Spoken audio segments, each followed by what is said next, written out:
Hamas ने अमेरिकी मां बेटी को रिहा कर दिया जिनको बंधक बनाया था। जूडिथ रानन और उनकी बेटी का नाम नताली है। अमेरिकी राष्ट्रपति ने जताई है खुशी। इजरायल ने की बंधकों की रिहाई की पुष्टि। ये जानकारी सामने आ रही तो अमेरिकी मां बेटी को रिहा कर दिया है हमास ने, इस बात की पुष्टि इजरायल ने की है। जो बाइडेन ने इस खबर के सामने आने के बाद खुशी जताई है।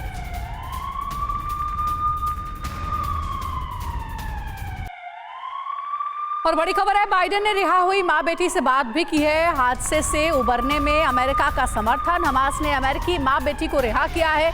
7 अक्टूबर से हमास के कब्जे में थी दोनों।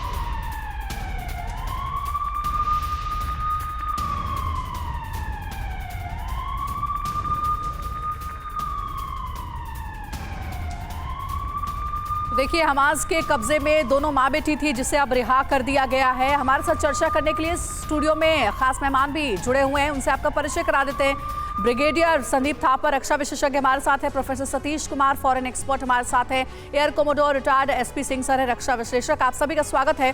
थापर सर, शुरुआत में आपसे करना चाहूंगी, हम खबरें लगातार देख रहे हैं जिसमें जो बंधक बनाए गए हैं हमास की ओर से लोग, उसमें कई अमेरिकी नागरिक भी हैं, कई रूस के भी नागरिक हैं, अलग अलग देशों के नागरिक हैं। अमेरिका ने अपने नागरिकों को छुड़ाने के लिए हमास से बात की है, तो रूस भी कह रहा है कि वो भी हमास से बात करेगा अपने बंधक बने नागरिकों को छुड़ाने की। इसका ग्राउंड क्या है कि अलग अलग देश अपने होस्टेजेस नागरिकों को छुड़ाने के लिए हमास से बात करे, और हमास कैसे इस पर मान जा रहा है? देखिए, ये तो हमास के ऊपर थोड़ा प्रेशर पड़ेगा जब कुछ मुल्क, जैसे इस केस में सुना है कि कतार ने बीच में मध्यस्थता की है, तो ऐसे कई मुल्क जो बीच में आएंगे, सऊदी अरेबिया, कतार, टर्की भी, जो हमास जिनकी सुनता है जी। उनसे, उनके थ्रू अगर ये बातचीत होगी तो और भी छूटेंगी। और मैं इसको पॉजिटिव स्टेप समझता हूँ हमास की तरफ से छोड़ना, चाहे वो प्रेशर में हो, चाहे किस वजह से छोड़े हों।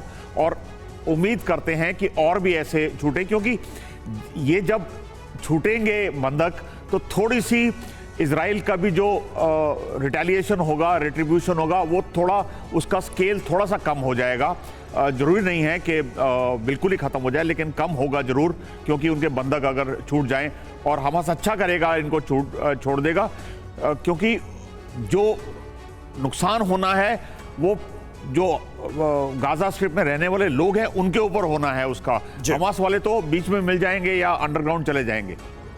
बिल्कुल, ये एक सिचुएशन है, और इसी की चिंता सबसे ज्यादा तब है जब ग्राउंड ऑपरेशंस को लॉन्च कर दिया जाएगा पूरी तरह से।